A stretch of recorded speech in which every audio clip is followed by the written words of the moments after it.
C'est un air qui s'élève au milieu des décombres. Un chant populaire ukrainien entonné sous le fracas des bombes.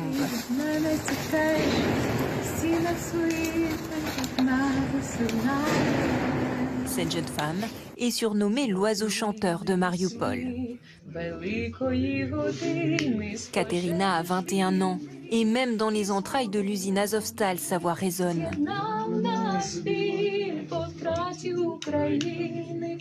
Arme à la main, elle chante entourée de ses camarades. Des notes de musique à la gloire de la patrie, symbole de la résistance ukrainienne. Retranchés dans les sous-sols de la Syrie, ils sont encore 1 millier de soldats, des membres de la 36e brigade des forces navales et du bataillon Azov. Sur ces photos, les visages meurtris de ces derniers combattants, des gueules cassées, des corps amputés et des regards qui ne flanchent pas sous l'objectif du photographe. Des soldats qui refusent de plier face à l'ennemi. Selon le bataillon Azov, ces dernières 24 heures, 38 frappes aériennes se sont abattues sur le complexe sidérurgique. Nous subissons de lourdes pertes, nous subissons des dégâts. Chaque jour pourrait être le dernier. Nous avons des ressources extrêmement limitées. Pour l'instant, le résultat de cela pourrait être notre mort imminente ou notre capture par l'ennemi, ce qui signifie également la mort pour nous. Face aux troupes de Vladimir Poutine, les résistants d'Azovstal refusent de capituler. Assiégés dans leur forteresse, ils continuent d'opposer une lutte acharnée. Ce jour-là, les Russes avancent au milieu des gravats.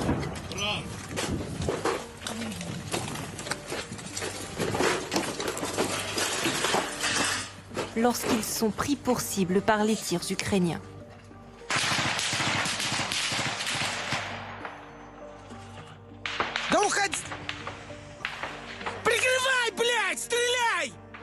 Signe que les Ukrainiens tiennent leur position, ce drapeau azur et or hissé au-dessus du site industriel. Mais encerclés depuis des semaines, comment arrivent-ils à résister? Et comment font-ils pour s'approvisionner? Les combattants d'Azov ont transformé ce complexe métallurgique de 12 km² en centre de résistance, avec sous terre un réseau de tunnels de plus de 20 km sur 6 étages. Au moins d'eux seraient entreposées les réserves de nourriture non loin du générateur.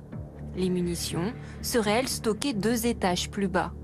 Et c'est à 30 mètres sous terre, au moins 6, que les hommes d'Azov auraient trouvé refuge, abrités dans des entrepôts gigantesques, âgés de 90 ans. Sergueï Tarouta y a travaillé pendant près de 20 ans. Il y a des tunnels dont la hauteur ne dépasse pas 1 mètre. Il y en a d'autres où c'est une hauteur de 1,50 m ou environ 2 mètres. Il y a aussi des salles avant d'entrer dans ces tunnels où on peut se réfugier. La Syrie dispose aussi d'abris hérités de l'ère soviétique. Chaque entreprise industrielle possédait un abri anti-bombe. Un abri de ce genre devait être capable de supporter des bombardements très intenses. Peut-être pas contre les attaques nucléaires, mais contre les bombes. Et il devait protéger contre les attaques chimiques.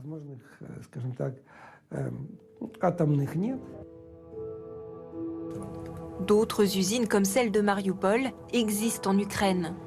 À un peu plus de 200 km de là, le complexe industriel de Zaporizhzhia est moitié moins grand, mais on y retrouve les mêmes rangées de bâtiments où se cacher. Sous la surface, des souterrains identiques et des bunkers avec leurs portes blindées. Comme Azovstal, un site qui pourrait se transformer en citadelle tout aussi imprenable.